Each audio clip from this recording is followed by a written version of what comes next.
We are here today to introduce the temperature standard, the temp bill, and we're all here. Let's get a shout out. Who here is from Queens? Woo! Who's from Brooklyn? Yeah! What about upstate? Yeah! All right. What about the Bronx? Yeah! All right, we've got people here from all over New York State talking about how we need a temperature standard now. And this is about workers who are suffering as a result of extreme exposure to heat and extreme exposure to cold. And first to talk a little bit about the bill and why she introduced it is our chair of the Labor Committee in the New York State Senate, Jessica Ramos. Yeah! All right, buenos dias. Buenos dias. Good morning, everybody. It's so good to be with all of you today on this beautiful spring day in February, which is actually a great example of the crazy temperatures that we've been dealing with. And many times, workers across so many industries have to work in these extreme temperatures, in inclement weather, on all sorts of days. During the winter, sometimes, of course, it gets very, very cold. And during the summer, it can get very, very hot. And over the years, we've seen that there are workers and injuries on the rise. And because we can't trust employers to actually address these working conditions on their own, out of the goodness of their hearts, we, of course, as a labor movement, and as chairs of the labor committees in both the Senate and the Assembly, are announcing today new legislation to regulate these temperatures and how employers treat their workers during this weather. We are very excited to be introducing our temp bill.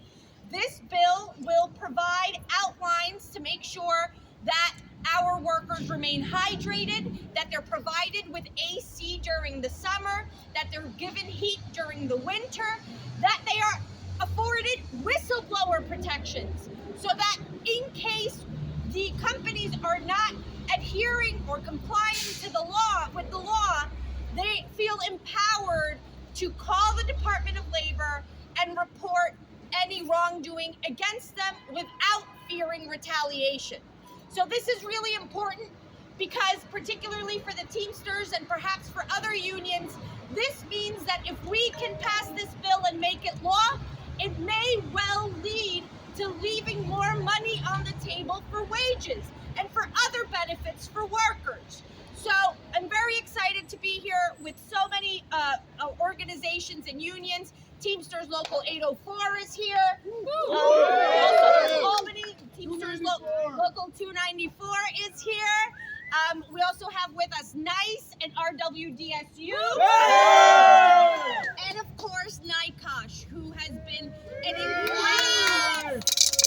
incredible organization that continues to step up every time we see gaping holes in federal law and we see that employers are not doing their best to take care of their employees despite reporting record profits, right? That's always the most mind-boggling thing. We're talking about big companies like UPS, Amazon, Uber, Lyft, you name it. All of these companies have the ability to take care of their workers, but don't. And so today we're sending a strong message. We are taking action. We are introducing this bill. We are going to be passing this bill in the Assembly and the Senate. And hopefully it will be on Governor Hochul's desk by the end of this year for her signature. So with that, I guess I turn it back to Charlene. You say in Spanish? Sí, puedo decirlo en español. Bueno, nosotros hoy estamos anunciando legislación nueva para poder ayudarle a los trabajadores en varios sectores, poder regular la temperatura dentro y fuera de sus lugares de trabajo, sin importar exactamente si las temperaturas estén altas o estén bajas. Desafortunadamente hemos visto que en los últimos años demasiados trabajadores han sufrido heridas, se han enfermado debido a estas temperaturas extremas. Así que queremos que hayan leyes que de verdad regulen,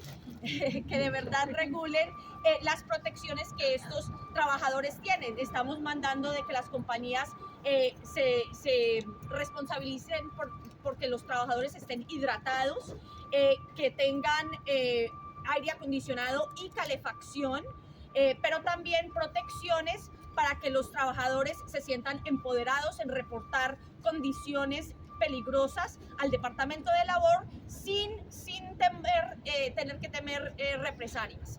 Así que estamos muy emocionados de poder anunciar esto hoy.